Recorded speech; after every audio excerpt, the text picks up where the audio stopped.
What's up? It's me back again, Analog Attack, and Chris Corry's back in town. How you doing, Chris? All right. It's been a Uh, month. We've conquered January. January's over. Spring's here. we've beat the winter blues. We have indeed. So, what better way to celebrate than to talk about Black Sabbath again? That's just another day in the life for me. So wake up and that's what I do. So, the last time we were here, we were talking about, well, mostly the Cat and some other records too. A lot of records, but this time just two records. So we've got 13 from 2013 and Heaven and Hell, not The Devil You Know from 2009. So just two albums, and we're going to go through each one and see how we feel about. But are they just two albums, Mike, or they represent so much more? Well, they do, yeah. But actually, I've got one more record actually that I might show that's kind of connected to it. We'll see.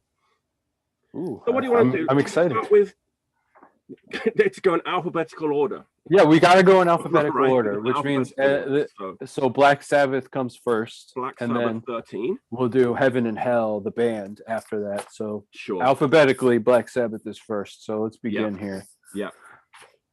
Really, so, Chris, what's going on? Stupid waste of a gatefold. Oh yeah. What are they telling me with this that I didn't see with it?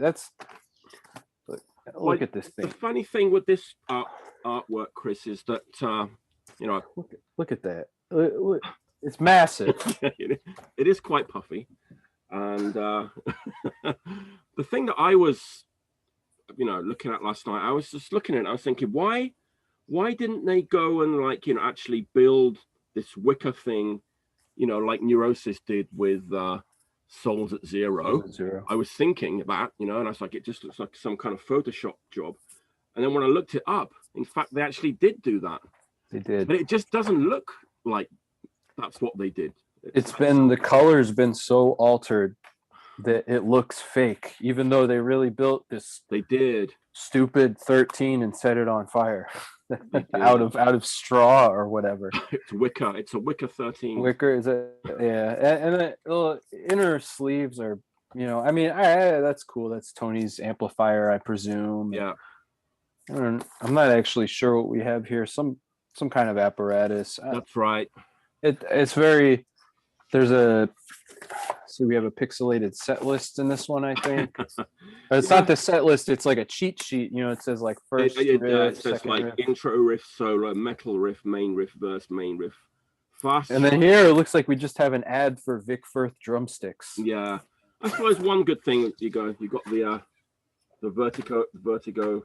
That I did like that. That's a nice touch that they kept that intact. There we go. So this is what it looks like. Not too happy. It could have been amazing. They went to all the trouble to build this thing, burn it, photograph it, and then it just, the end result, it's a bit disappointing. So. Awfully subpar. Okay, but what about, so what do you remember about the sort of context of like when this record came out? Because it's basically 8 years old. I think it was released in April. No, maybe June, but they were teasing it from the beginning, from about this time. You're right. 8 years it was ago. June 2013. Yeah. Yep, for my birthday. Wow. Yeah, well, I love all Black Sabbath albums, Mike, even the less loved ones. So, what do you remember any of like the lead up to this? Because I very vividly do. I don't, but I know you do. So, all right. So tell us.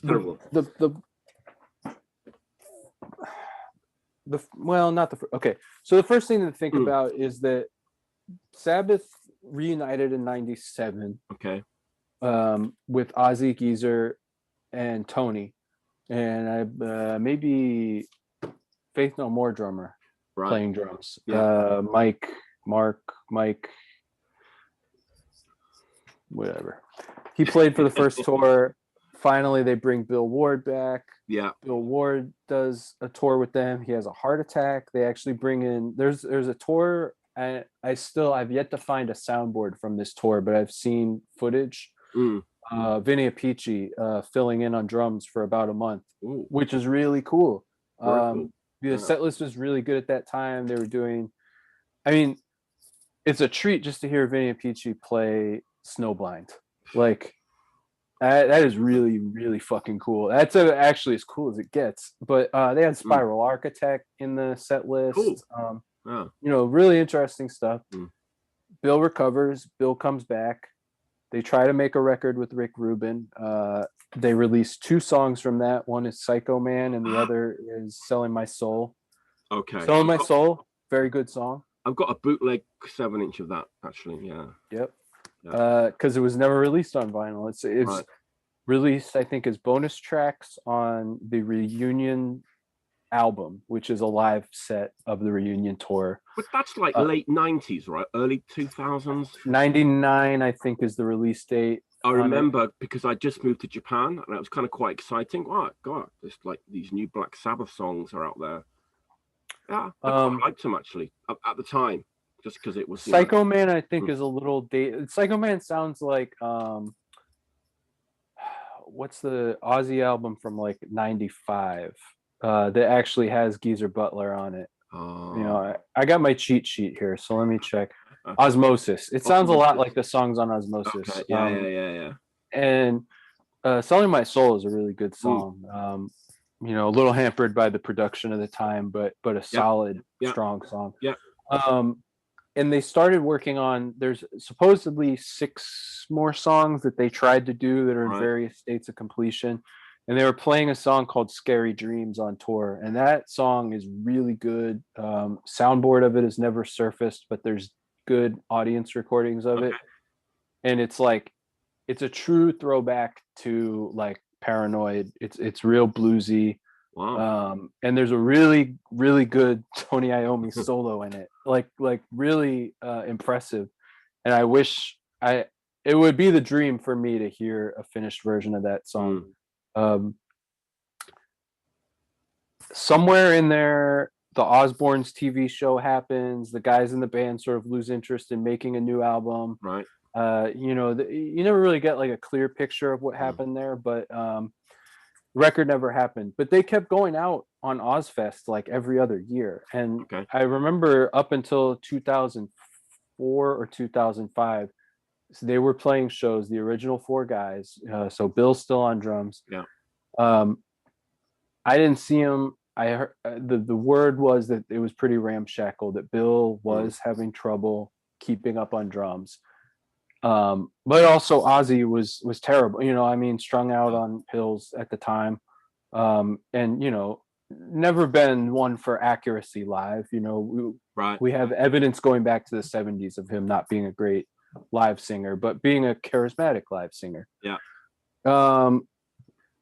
2006, I think Rhino Records, and we're gonna stop and zip back to this, but Rhino Records asked to put out a Dio Years compilation.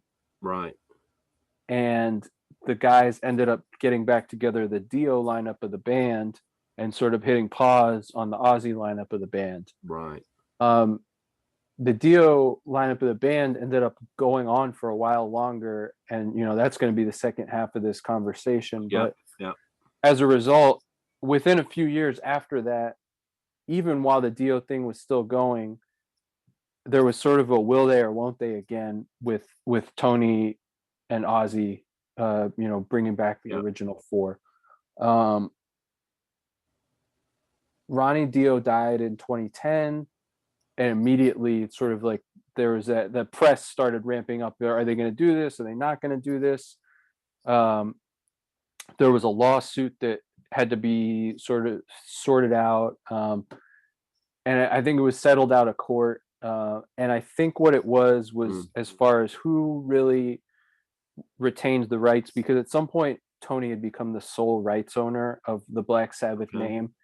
My impression, and I don't know, this is speculation based on what I remember from the time and what I see now, I think the decision was made that Black Sabbath would be used to promote like the Ozzy Osbourne version of the band, although now that's sort of tapered back again, because if you remember 2010, 2011, they did reissue Eternal Idol, Seventh Star, Yeah. Born Again, all of those. And so this was around then, and I Yeah. think this was to stop market confusion. Right. So now they actually are getting ready to do some Dio era reissues again. And I mean, they've kept that stuff in print. It's sort of like, we'll allow that, but we don't want like all of these Black Sabbath records out. That's sort of what I think was going on before they could pull the trigger on the Ozzy thing. So it looks like they're maybe going to do it. They're maybe going to do it. And then Tony gets diagnosed with cancer. And obviously everybody was very concerned. Yeah. So he starts, essentially, if I'm remembering the timeline right, it's almost like he got diagnosed with cancer. He started treatment. And then they were like, well, we better just fucking do this thing. We better at least do a record. We don't know what's going to happen. Yeah. You know, we think that we can get on top of this thing and get you healthy. But I think it was a wake up call. And I think like the pressure was on that they wanted to get this record made. One more record with the original band. Right. Now, Sharon has never liked Bill Ward, at least in the modern era. I don't really know what that's about, but she tried to cut him out of the 90s reunions too. Somewhere in there was a lot of he said, she said. And by he said, because it was some guys in Sabbath saying Bill wasn't up to it, although it suspiciously sounded like maybe their managers were using them to put that narrative out there. And Bill gets cut out of the picture, and it's ugly. And to be honest, I don't think they were going to pay him as much. I don't really think they had to cut him out. They could have at least kept him on the album. Maybe he wouldn't have been able to do the 2 years of touring they did. Right. But they start making this record, and they're making it fast. I seem to remember they played their first sort of like a warm-up show at the end of 2012.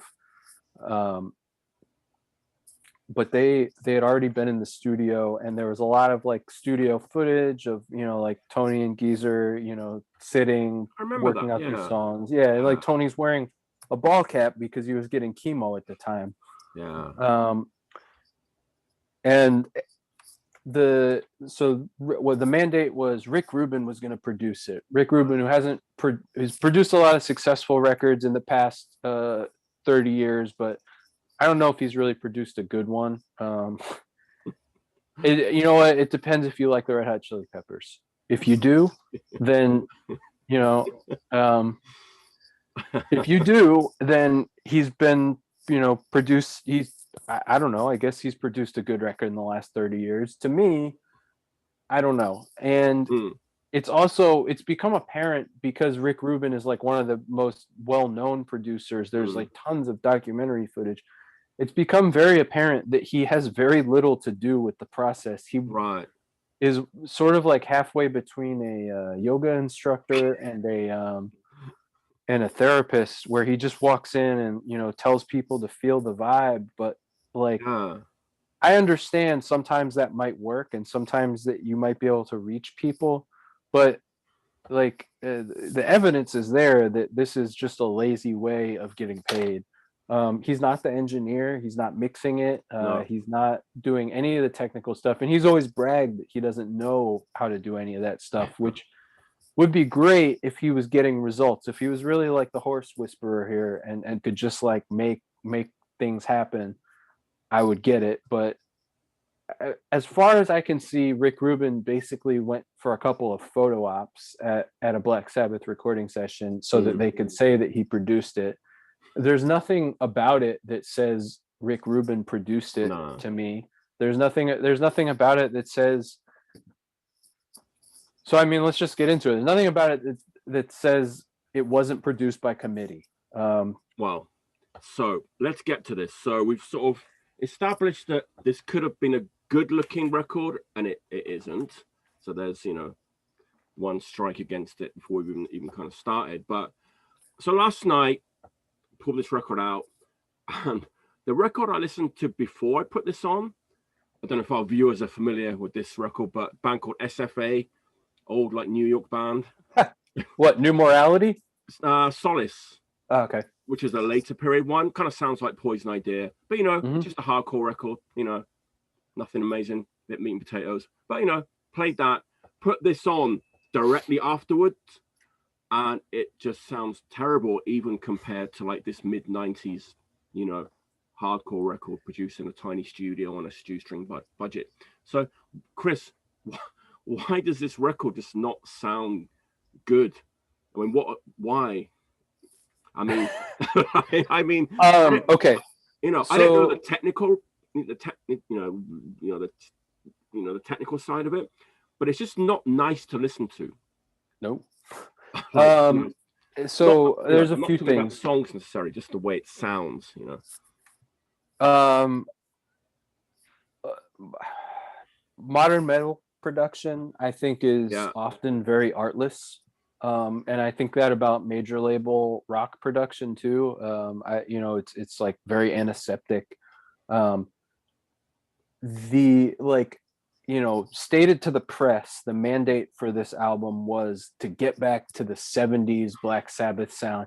Now, unfortunately, I mean, it sounds as like about as far away from that as you can get. I mean, it's not even close to like a modern day like stoner rock band, and then they don't even kind of get that far with it.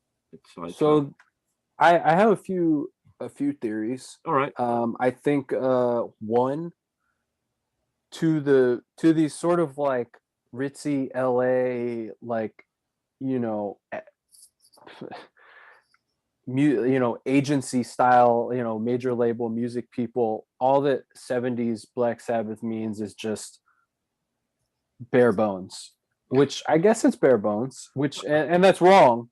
It is patently wrong. But okay, I can see where maybe they would make that distinction. The second thing is it is a modern metal production. I don't remember if they said this was recorded analog or not. It's always a lie.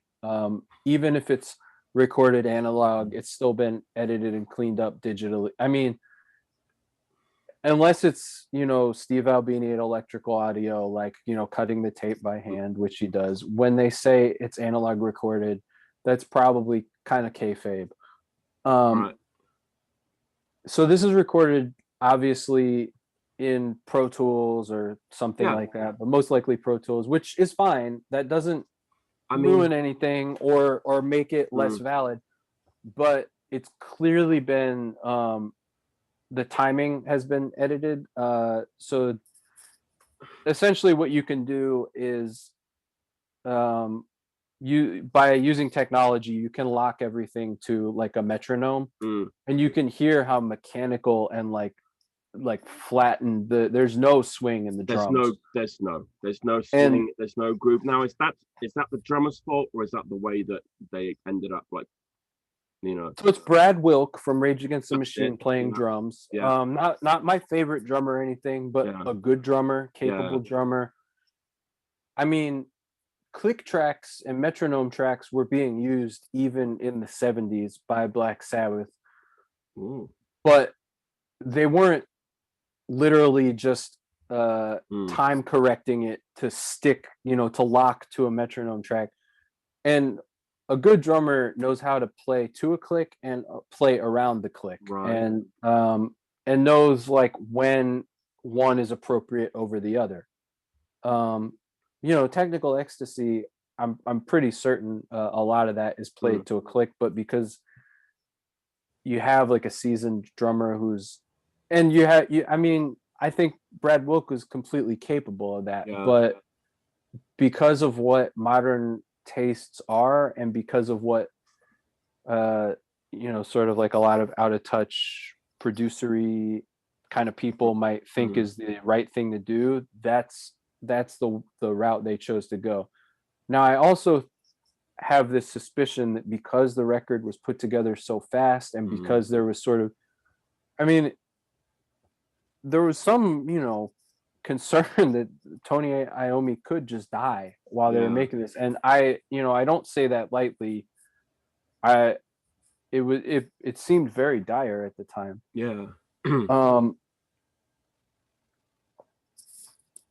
I think a lot of these songs are sort of cannibalized parts of jams and ideas and riff tapes that were pasted together. I was going to say that to me, it sounds like copied and pasted bits and pieces, like put together. And I think that sort of gives you a little. That's just my gut feeling, and that gives you an idea of sort of how it feels this thing was made, where it was other people outside of the band making decisions on, we want this part and then we want this part, and then we're going to use that other thing where the pace picks up over here, and it all feels like the whole like construction of it feels very not mercenary, but very by committee, from the ground up, from the way like the songs are being built to like the types of songs and the placement of songs in the order. And it truly feels like it's the product of like some kind of focus group.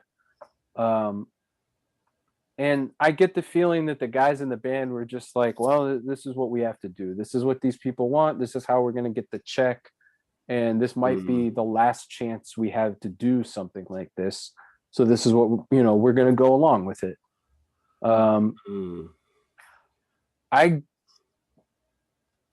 Maybe I'll leave this for the closing thoughts, but okay. In terms of the songs, let's have a little look at the song. First of all, we've got a double LP here, right, which is the only Black Sabbath studio LP, which is a double LP. Right? So there's that as well. And the original, there's more songs too, right? There's on the kind of. There's 8 songs on 13, but there are 16 total songs recorded and released from these sessions, and there's like various different like versions, like the warm-up version, or the you got the Japanese bonus track, which has been a thing for a long time. I'm fine with that. So I'll have you know that the version to have is the Best Buy exclusive, because the Best Buy exclusive comes with 4 additional tracks, whereas the Walmart and some of the other versions only have 3 additional tracks. Even all that stuff kind of leaves a bit of a. It's so gross. It's the worst. It's like and then it's CD only, which is just like, I don't know, like what the fuck. It's a double LP. We definitely could have fit another 4 songs. I mean, this is an excruciatingly long album, to be honest. For 8 songs, it's 54 minutes. Right. So shall we have a little run through of each of the songs quickly? This. Okay. And all right. So end of the beginning. What are your thoughts on this one? Well, it sounds like they're going back to the sort of Black Sabbath. Yep. Homage, what do you want to call it? But just it's not convincing at all. I picture the committee being like, we need a big, like, slow opener, and I get it, and it's not great, but it's definitely not the worst song on the record. I'm okay with it, and I can listen to it. Like, not a lot happens in it. It is, I wrote out the times here on my my cheat sheet. It's an 8-minute song, and it's awfully formulaic. Well, there's a riff, and the first riff change is just such a generic kind of like modern day like stoner metal riff, very uninspired to my ears, And the problem, I don't think they really like have a lot for Ozzy to do, and he doesn't have to do a lot, but it's not helping that he doesn't have much to do. It's a really like prefab, unexciting song. It is.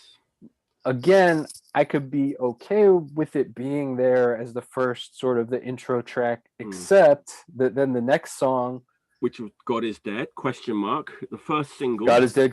Yeah, the first single and possibly the first question. I'm not sure. I'm not sure if there's another question I just song. wrote, like, I like the opening riff, and that was all I really had to say. Well, the problem with that song is it's built almost the same as End of the Beginning. It's 8 minutes and 52 seconds, so it's slightly longer. Yeah. It might, I didn't check, but it might, honest to God, be the same exact tempo. And because it's obviously like locked to a tempo track. Yeah. It's like, it's like listening to Godflesh, where it's just like, oh, they're about to do another one, and it's the same setting. What now you said that, but it just doesn't. As I was doing this, Chris, I was actually, because I don't often actually seriously do this, like listening and like note taking thing. Yeah. But I made the effort, and I realized that like not at one point, I'm giving away the game a little bit. Like not at any point during the whole album was I doing this. Okay. Or was I, doing this? A little guitar. Okay, now I am. You're gonna find that I am an apologist. All right. But of these, this is an excruciatingly slow and dull way to start this album. Yeah. And I say that as somebody who owns Cross Purposes and reviewed it at length on this channel. You did. So that's side one.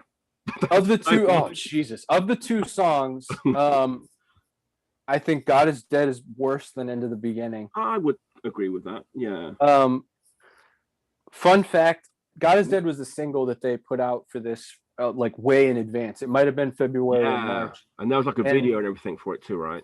I paid for like a 99-cent download on iTunes, and somebody must have got fucking fired for this, because I listened to the whole thing and I was like, weird, there is no guitar solo in this song.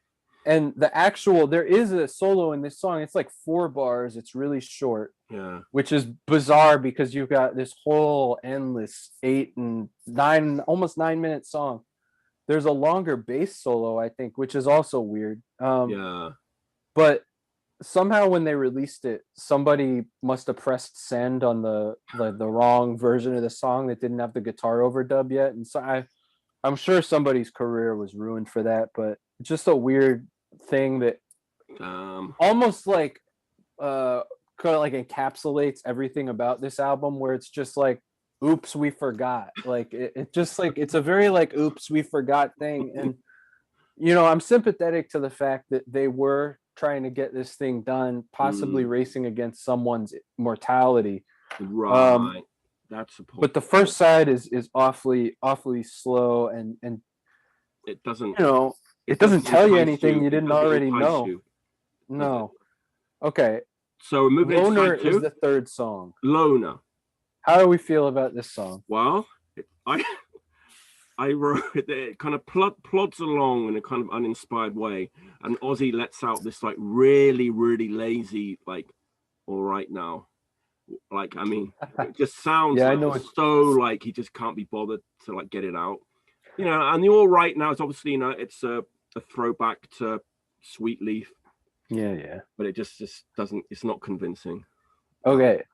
Here's what I like about Loner. All right. And I think it's one of the better songs on the record. Okay.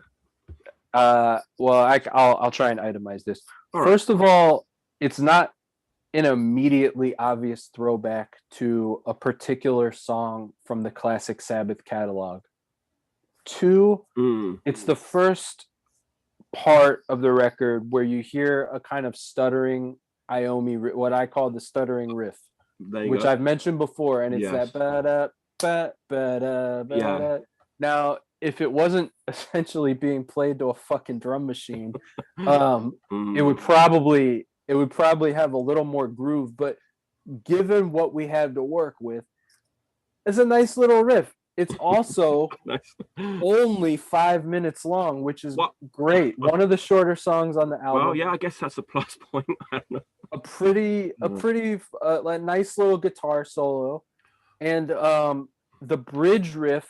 I don't think he says "all right, yeah" now, but he says maybe "come on, yeah." And then there's another one. Yeah, this is just a funny little thing. It's the same riff as Lady Evil from Heaven and Hell, but it's in a different key. But if there's anything different, it's like the Vanilla Ice Under Pressure thing, you know, where it's like, he goes da da da, you know, it's and so like I remember hearing that and thinking, Tony probably knows, Geezer probably knows, Ozzy probably doesn't know that they're cannibalizing themselves, and then, which makes me think Sharon probably doesn't know, and it's just, it's a nice little, like, I like to think that they were like, these fucking guys, like, they don't even know. This is like one of our other songs, and I always smile a little bit when I hear that part. That's cool. Okay. And I think it's a fun song. They took that one out on tour. Right. A lot of these songs did get played. God Is Dead obviously got played on tour. Yeah. Loner got played on the Australian leg. End of the Beginning, I think, got played. But now we're going to Zeitgeist. Planet Caravan meets modern day Aussie ballad is what like. When I first heard it, it reminded me a little bit of Pink Floyd. Okay. Not necessarily in a good way. Maybe like the post. Not David Gilmour. David Gilmour stayed in the band for a while, but Roger Waters. It kind of reminds me of like that 80s Pink Floyd sound. Okay. You know, your mileage may vary. This is like a perfect example of designed by committee. Yeah. Somebody just said, you know, like they had a meeting. They had a big one of those, you know, those big oversized like pads that like they have it like shitty like meetings probably at your school or like at your yeah, and they take, you know, you take out the big felt tip marker and you write like, you know, I don't know, tier 1, and you know, you decide that tier 1 students are this. They did that for Black Sabbath, and someone said acoustic ballad because of Planet Caravan and Solitude. Yeah. And they were like, all right, so we need one of those. And you know, it's like making, I mean, it's not a terrible song. There's nothing wrong with it. It's just, it's so obviously contrived to like fit that idea. Yeah.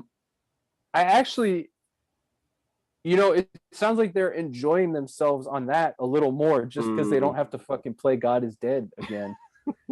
And it's not a great song. No. And it's I don't understand why it's in the middle of the record. Dead in the middle of the record. 4 out of 8. Side B. Yeah. I mean, the whole, so we're essentially at the end of the first LP. Yeah. And it's just it's been a real bumpy ride. Not much has happened. I mean, there's no real like, the hairs on the back of my neck haven't stood up with a Iommi guitar solo yet. Yeah. On this record. It will happen a little bit. Okay. As we go through this. So you want to side 3? Do you have anything else to say about Zeitgeist? No, it's not really. It just sounds like a modern day like Aussie solo ballad crossed with like a Planet Caravan, Solitude. I can hear they're trying. They're trying to do something cosmic, but it just, in that sterile environment, and it's just wrong. Yeah. All right. So the next song is Age of Reason, which I did see them play live on this tour. I think this is the best side on the record. Yeah. And easily the best half of the record. Yeah. This was my second favorite song on the record. I mean, it's got a good riff. The solo at the end is it's probably the best solo on the album for me, like the Iommi solo. I'll tell you, it's not my favorite, but all right, we'll get there. Get a little like twinge of emotion during that song, you know. Okay, when I first heard this song, I was like, this song was obviously meant for another Heaven and Hell record. It is so jarringly different from anything that's come before it on this record, and it feels, the epic sort of sweep of it feels like, you know, I mean, for Tony Iommi, he probably sits down, once a month and is just like, all right, I'm just gonna come up with some riffs. And Yeah. Allegedly he has just like vaults and vaults. It's now digital stuff. Yeah. And he has, an assistant that keeps track of all this stuff. I just imagine that somewhere after the Heaven and Hell album was finished, he was like, well, I got to start coming up with ideas for the next one, and this was one of them. Right. I don't know. I'm speculating. Yeah. But it feels like this song was meant for Ronnie, which makes it more bittersweet to hear because it's the first time that it sounds like there's a spark of inspiration on the album. It's just a little more complex sounding than the previous songs. Like there's a little more going on there. Does this one start with a drum intro? There's a couple that start with these drum intros. I'm kind of laughing now because like the next track is Live Forever, and all I've got is like drum question mark like next to that. So it's like I think two out of these next three songs on the second half of the record all start with a drum intro.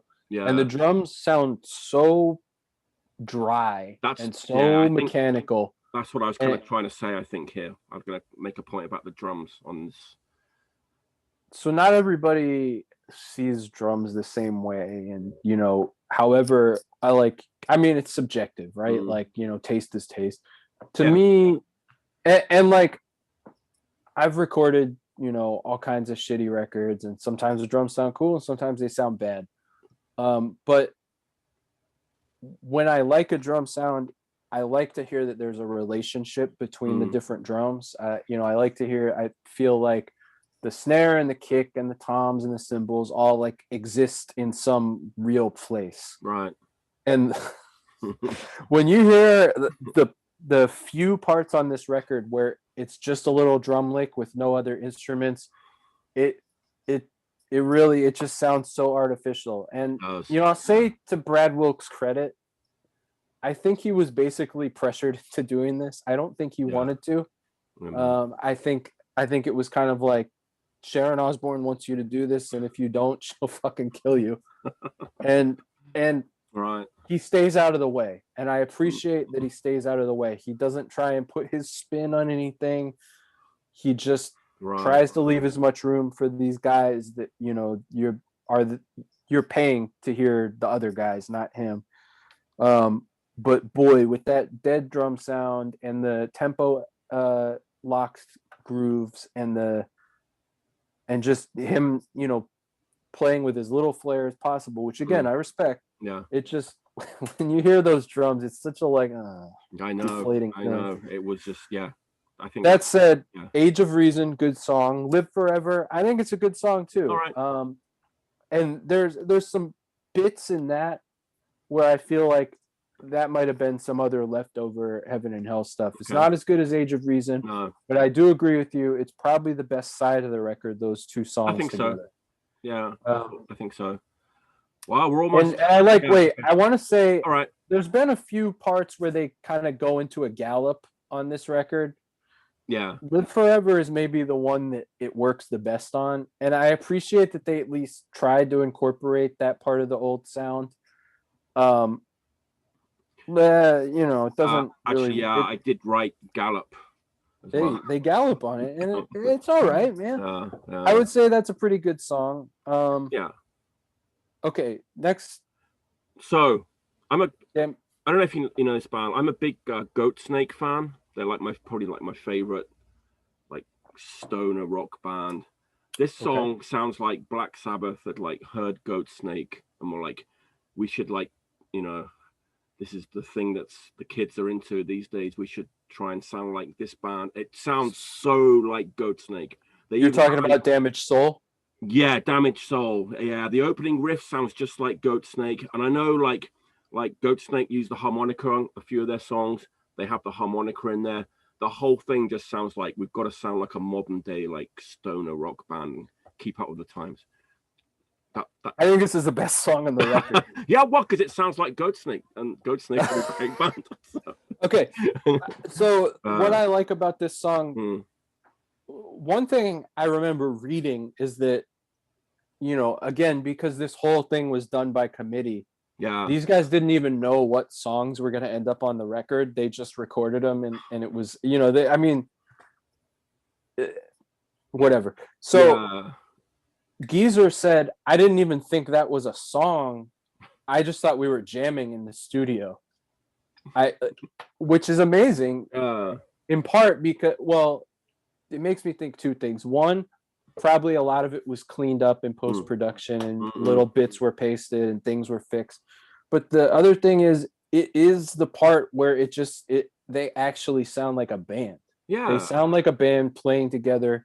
The riffs are good. The harmonica thing actually works. It's not distracting. It totally sounds like Goatsnake, honestly. Like, and I love Goatsnake. So that should be the title of this video. It totally sounds like Goatsnake.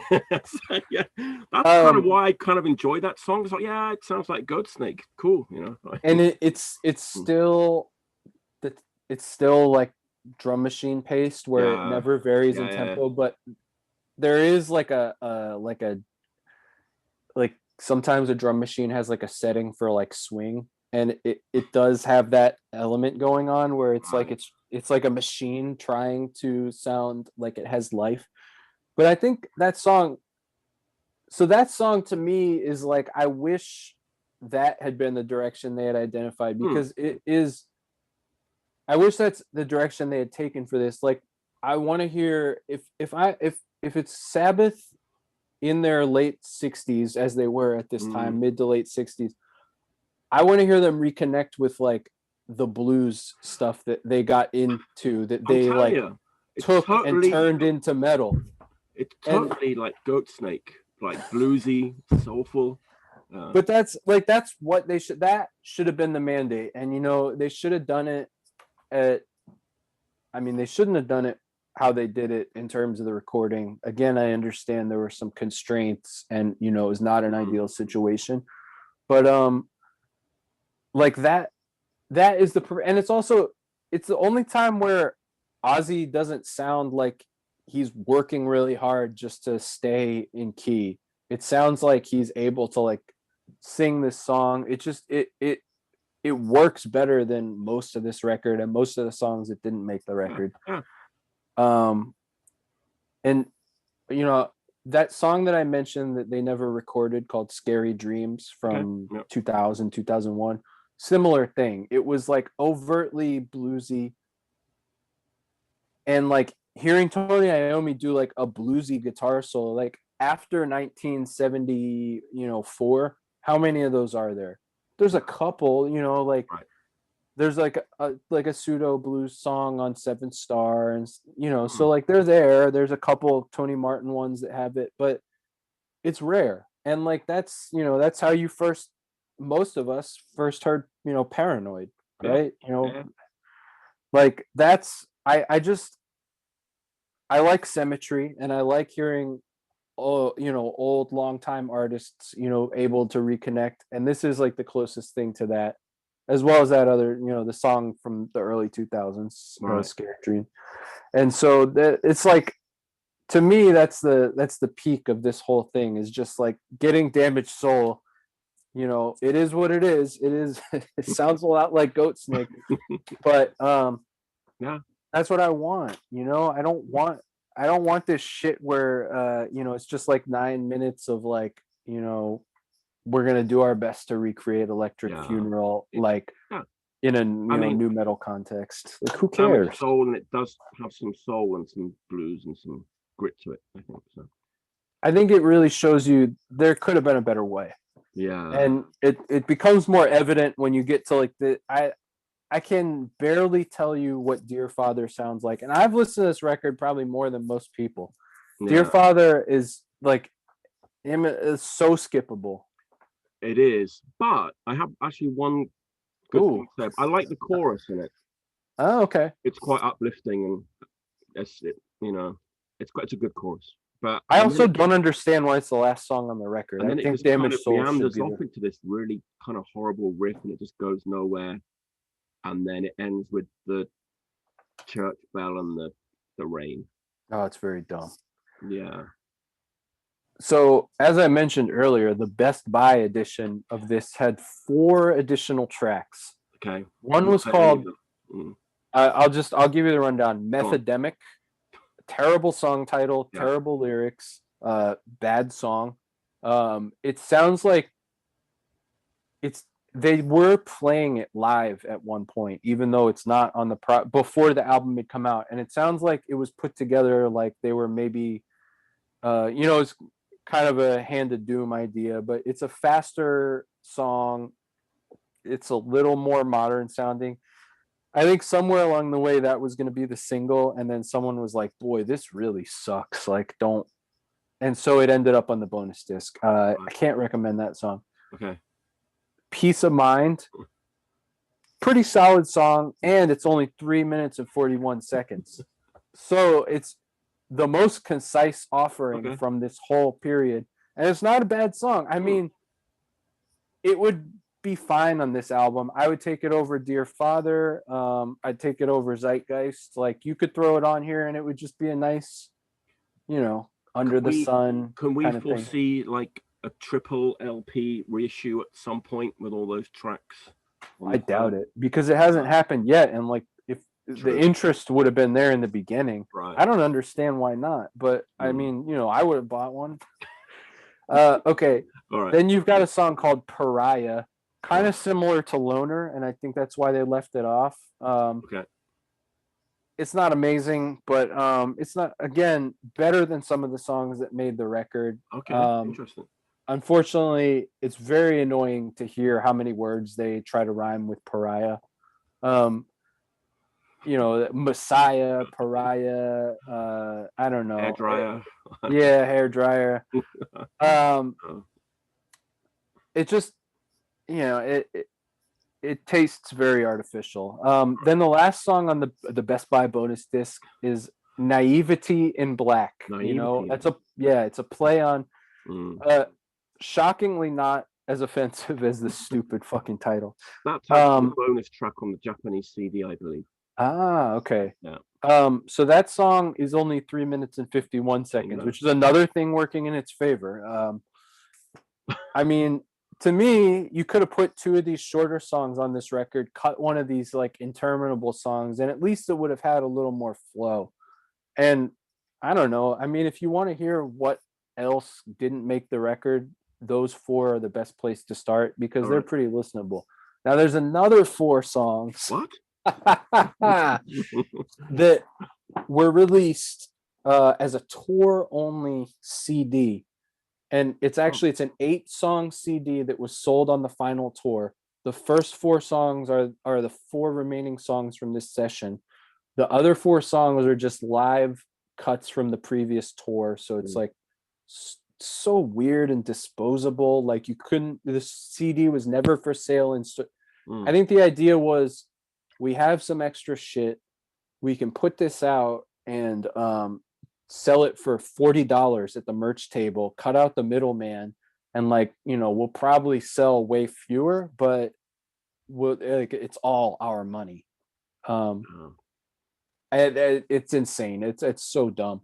So that thing, I mean, I can't recommend anything on it. Those 4 songs are the worst of the worst. There's a song called Season of the Dead that, it just sounds like it was supposed to be. It's the same. It's like they wrote End of the Beginning, God is Dead, Season of the Dead, and they were just like, pick the one that you like the most. And so it's dull.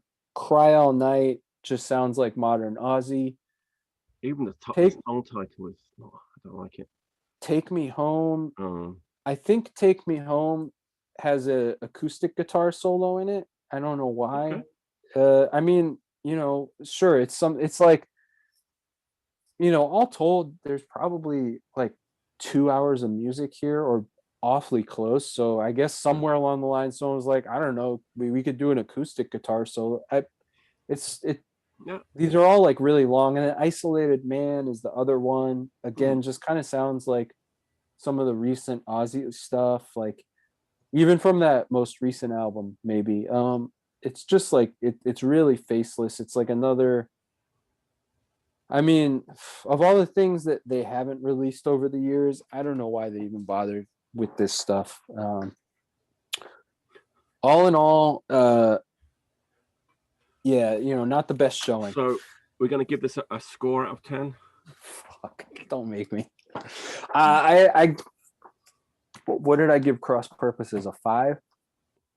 I give it a 6 because it's got Damaged Soul, Age of Reason. Like I said, I like Loner, makes me smile. I like Live Forever. Yeah, I'll give it a 6 out of 10. I mean, it's still Tony Iommi. Unfortunately, it's like some of the worst circumstances he's ever been in. But it is what it is.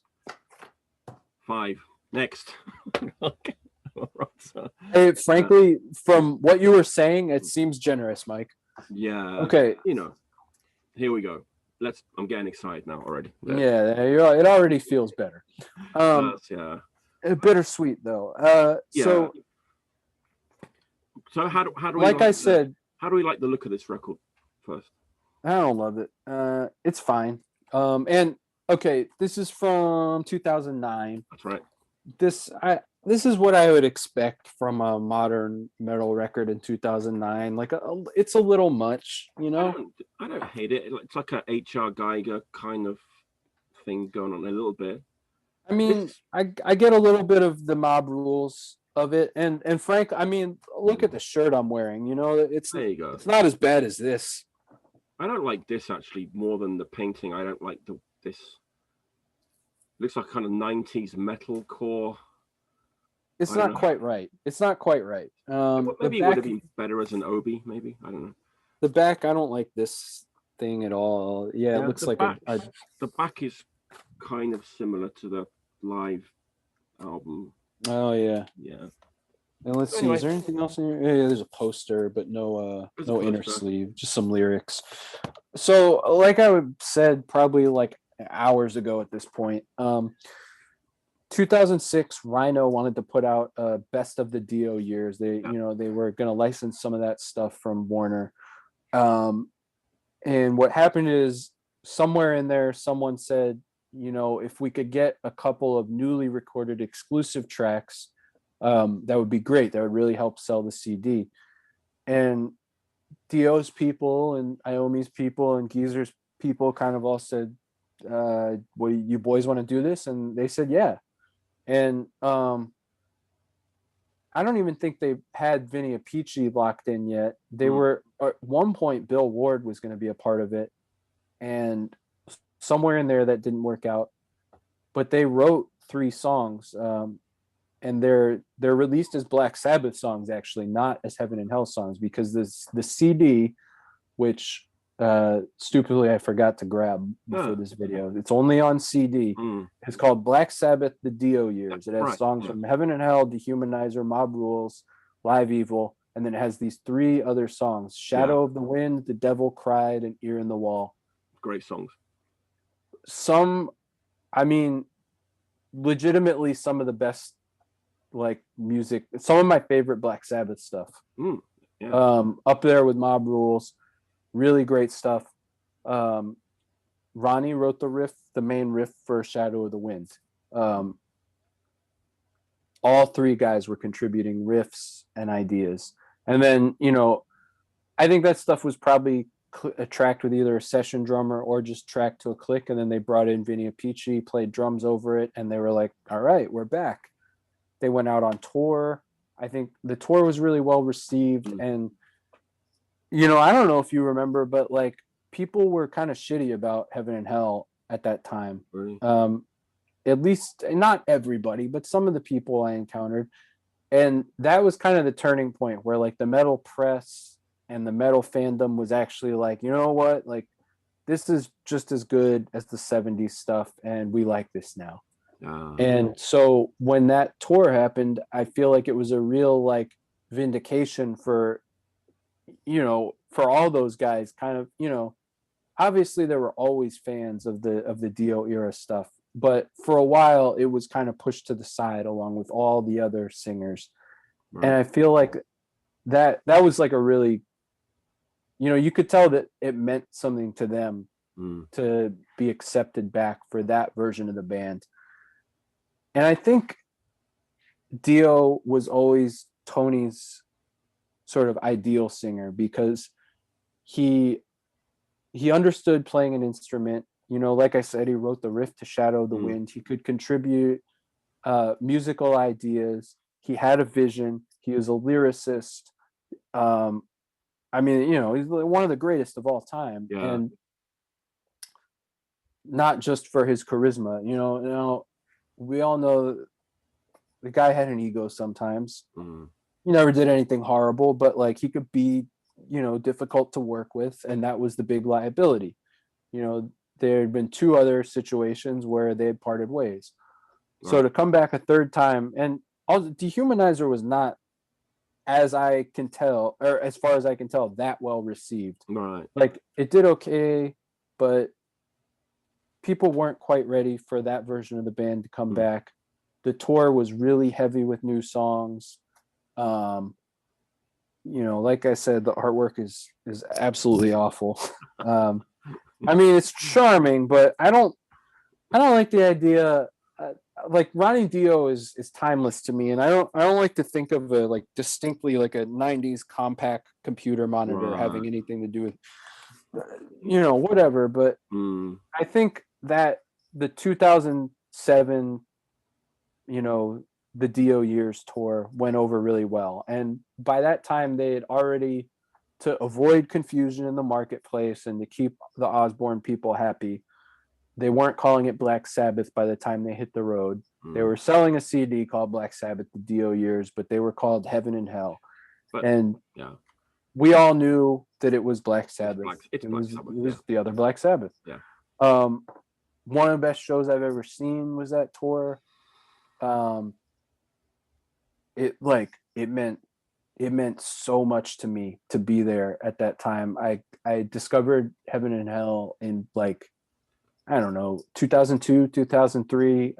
Like after having exhausted all the other Sabbath stuff, I was like, you know, I heard this is 80s metal, but I'm just going to check it out anyway. And I fell in love with it. It still means so much to me. And it meant so much that to get an opportunity to see that version of the band. I mean, the DVD of this Radio City Music Hall is just unbelievable. I mean, they're really good. They were amazing. And they did do Shadow of the Wind on that tour, you know, like, and since that's just like a weird CD only throwaway song, you know, even then I was like, this is it. They're not going to keep this song in rotation. Right. So either way, I was ready for this when it was coming. When I bought this, I played it to death. I mean, my copy is beaten. It's partied on. Recorded at Rockfield, I believe, one of the all-time great studios. Hawkwind, The Downs, you know. Yeah, that is absolutely right. So is this a Mike Exeter production? He is as like well? He does some work on it. Yeah. Let's see. So I mean, it's probably produced by the band. Additional production by Mike Exeter. I wonder what that means. That's the additional production. Mixed and additional record. Okay, so it doesn't sound like he was that involved, but he's somewhere in the mix. I mean, to me, it sounds amazing. Like last night, I played this directly after, but I've heard that like people say the vinyl pressing is like not particularly great compared to the CD. I've not heard the CD, but I think the production's okay. I mean, it's heavy. It's a lot better than 13. I mean, you know, and especially if you play this after 13, it's like, you know, water in the desert. There's Tony's guitar tone. There it is. It is a little bit modern 2000 sounding, especially the mastering is very squished, so you get some distortion coming through on the highs and some of it. But I accept that that's the time it was made in, you know, and it's perfectly acceptable the way it sounds. There's nothing wrong with it. I remember thinking it was like way more plodding than I expected it to be. Doomy, yeah. Like a lot more doomy, because Devil Cried is a doomy song, but it's kind of upbeat. It's kind of like fun. Shadow of the Wind is obviously super heavy. Yeah. and very doomy. But then Ear in the Wall is fast. Yeah. And I wasn't expecting it to be this doomy. And so I remember the first listen, I was a little like, huh. And it underwhelmed me a little bit, to be honest. Oh, yeah. But I mean, like you, I think I had a CD of it, and it stayed in the car for like, probably a year. Like, I know all these songs like, the back of my hand. Yeah. And it's aged just so well. I played it last night. Sounds just as good as it did the day I bought it. I want to do a little. I mean, okay, so there's only really one thing I don't like about it. It's like the classic modern day, like 3-sided record with the etching. So our mutual friend Chris Minicucci, at the time pointed out that they could have put the 3 songs from the Dio years on the 4th side. That is what I wanted to say. So like, okay, so great minds think alike. There you go. I mean, I hate this shit. Got an etching instead. There you go. But So that's one little missed opportunity that is unfortunate. I mean, right away, Atom and Evil. I like the song title. Just straight away, it's like you've got this just crushing riff, and there's the solo. It's got the solos they're not present on 13. You've got like an incredible Tony Iommi solo right off the bat in that first. It's and I like that song doesn't like, it hits you hard and then it kind of pulls back a little and then it like ramps its way back up. Yeah. And it reminds me a little bit of the other stuff that Dio was doing in the 2000s. The stuff like Master of the Moon, Magica, Killing the Dragon, which is like such an underrated album. If you want to get into later Dio stuff, check out Killing the Dragon with Dougie Aldrich from Whitesnake on guitar. That's a great album and really hard to find on vinyl. Adam and Evil reminds me a lot of that last run of Dio records. I love that bit where it slows down and there's that like, oh man, it's just something like. I mean, I think the thing that makes this reunion, both on this and on the Dio Years CD, so like, so wonderful is that it does sound like a band that is really like in this together. They're like firing on the same cylinders. It feels like they all want to be there. They all want to be making this record. Like there's a shared vision. They're all bringing something to the table. And like, that's the other thing, that's the other thing that made it mean as much to me as it did, is it was like, 13, it does feel like it was done by committee. This, like, sure, there's like outside producers, there's business interests, there's, deadlines that have to be met, but it sounds like they all are, they've all bought into this. Yeah, absolutely. And then this is funny. This is what happened to me. I was sort of doing the same thing. I was sitting down, taking notes. Fear comes on. I pick up my pen, my pad, I throw it across the room, I get up and I start pumping my fist, and that's when I stopped taking notes. That song is really good. It's really, really good. I mean, it's like crap. At long last, I've been sat here for like 2 hours, and finally there's like like here we go. It's like you made it out of the desert, man. You found the oasis. That song, that's a really good song. It's got a really sinister riff flavor to it, kind of like the snaky riff. And it's not like painfully retro or out of touch. Like I don't know, like it doesn't feel of a particular time. No. It feels fresh to that time. Like if it came out today, it would feel fresh. Unbelievable. I was just like, fuck. Like it's just such a good song. And then you get the single. Then you get a Bible Black. And that was the first song they teased off this album. Right. I think I have a 45 of it. And wow. I mean, it makes sense. Like why, of course that's a single. It's a great song. Yeah. It like showcases like Dio's charisma. It showcases like Tony and Geezer really well. Like you get like a good dose of Vinny Peach. I mean, like if someone wanted to know what this album is all about, Bible Black is a great place to start. Yeah. Kind of wild that it's like the third, like all the way into the first side. Although this was the CD era still, really. Right. I mean, we were buying records, but like no one was thinking about sequencing for sides at this time. So it is what it is. So, I mean, side one, great. Yeah. It's a brilliant. Side two, Double the Pain. That's a good sort of like steamroller kind of like mid-paced Roger, if you will. Yeah. You know, they never like not. It's like even the faster songs on this have like a little bit, kind of like a little bit of pull on them. Like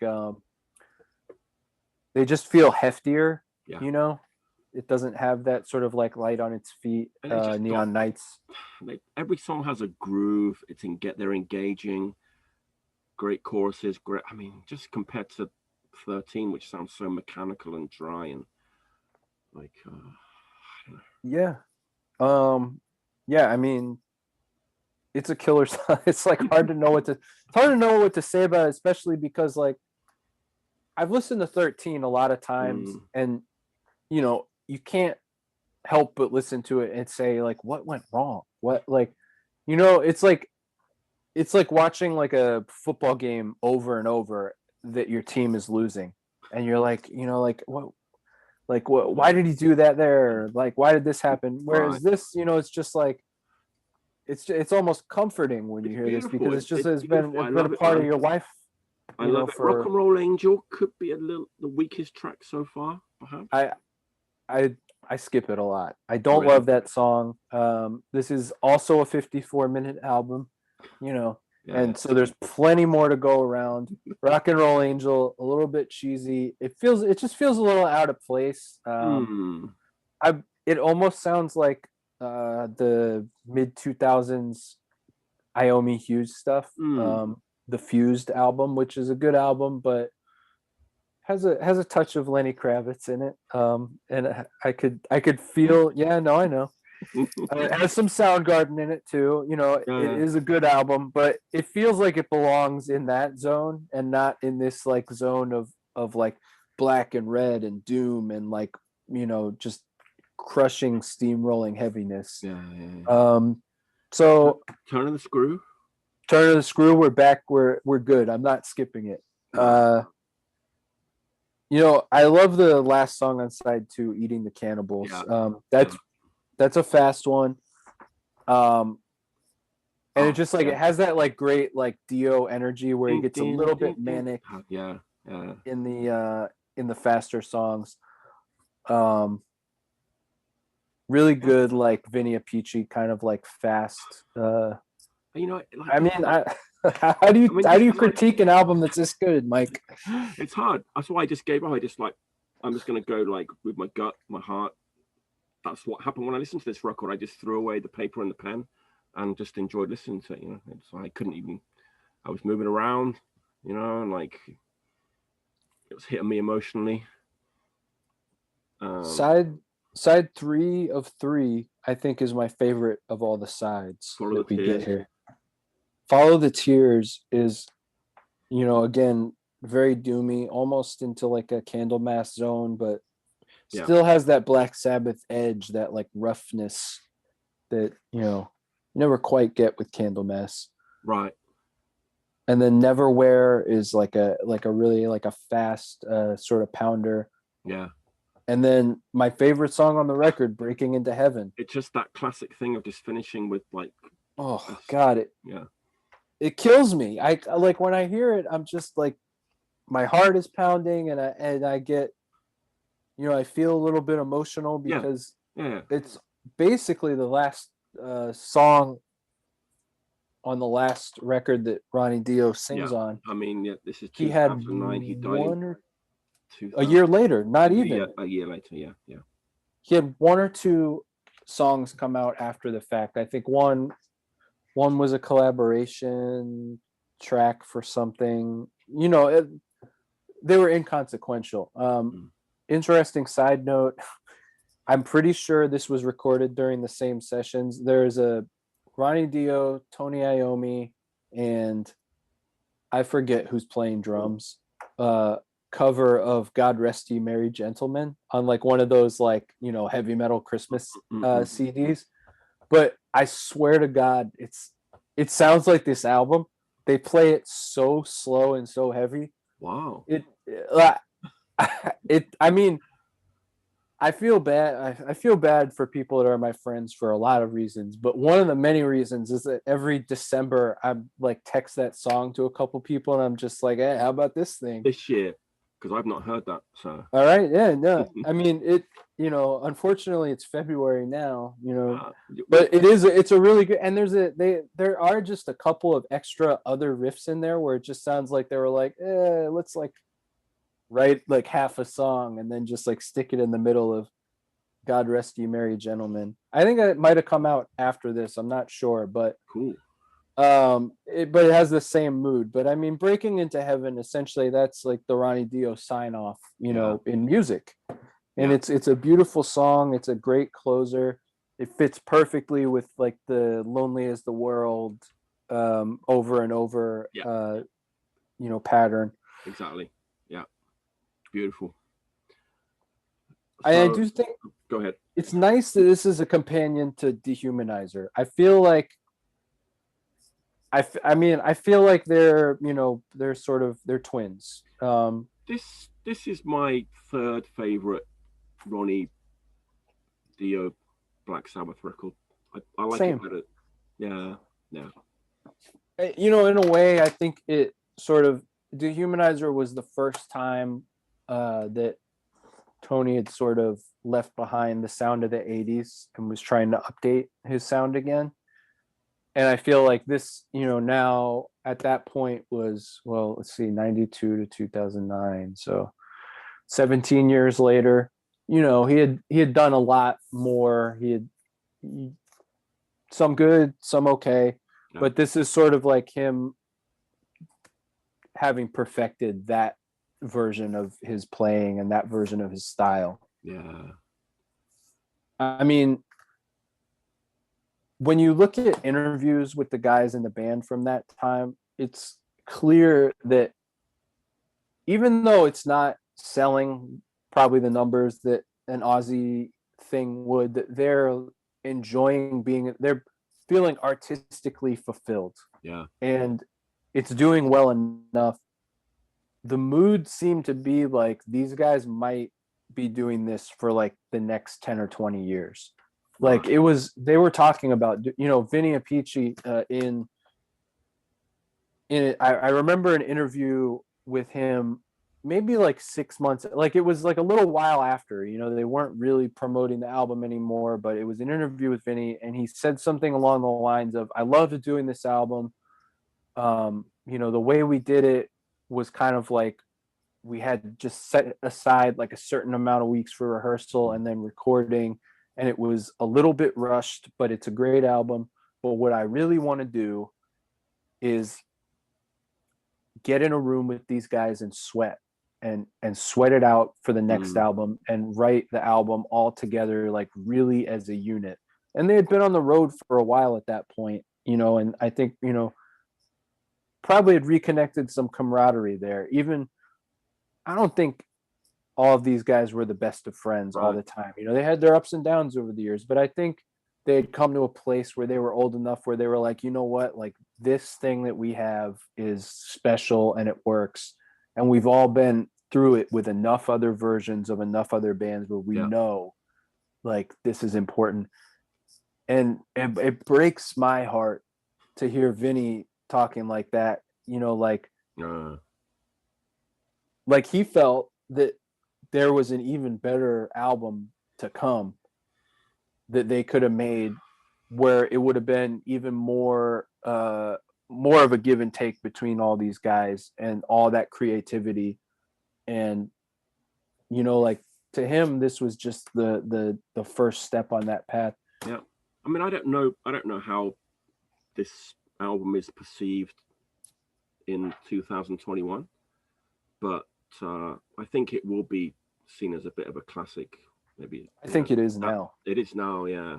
But I think everybody I know, sort of recognizes what an achievement and what a unlikely achievement this album is. Yeah. So, score. What do you reckon? 9 at least. Yeah, I don't know. It's almost impossible. I almost want to say.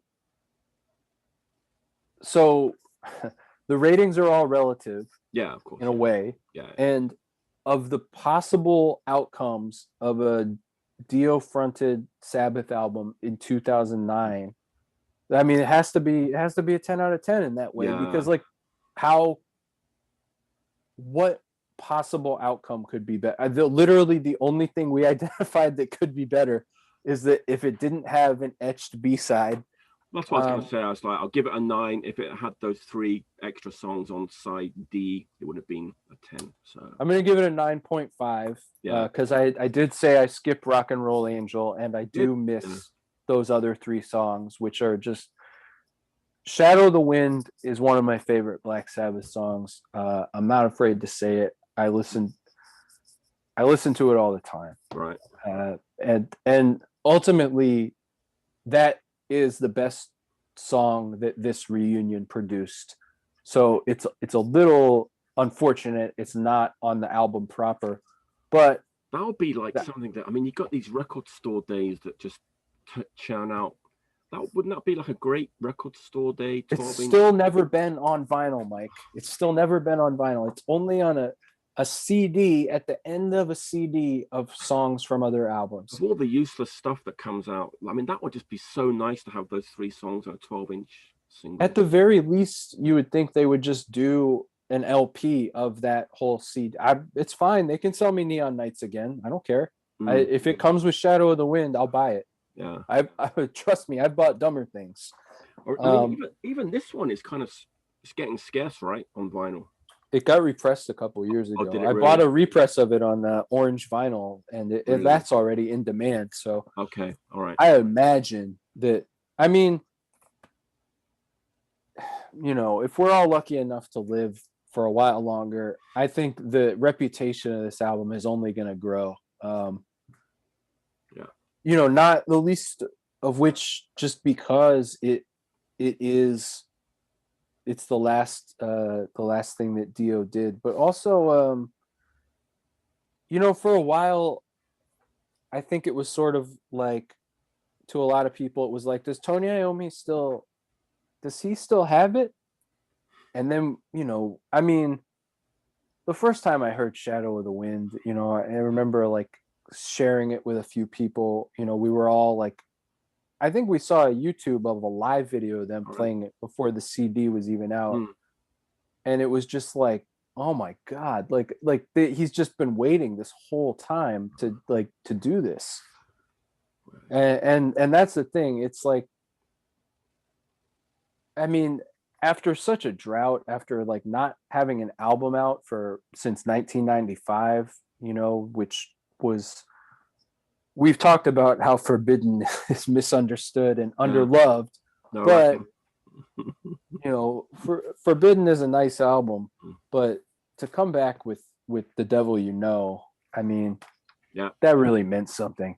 It's a masterpiece. I love it. Play it all the time. It's absolutely fantastic record. So on that note, thanks, Chris. Always a pleasure. Always a pleasure. Yeah. So we'll find some other Black Sabbath thing to talk about someday. I'm sure. Will, and I hope there'll be a little bit of discussion in the comments about this, because there might be some controversial opinions about 13. I don't know. Look, we'll see. I if you like an album that Tony Iommi plays guitar on, then I love you. And don't let my opinion sway your opinion. Just give it up to the master. That's it. All right. And on those words of wisdom, until next time, stay healthy and stay clean.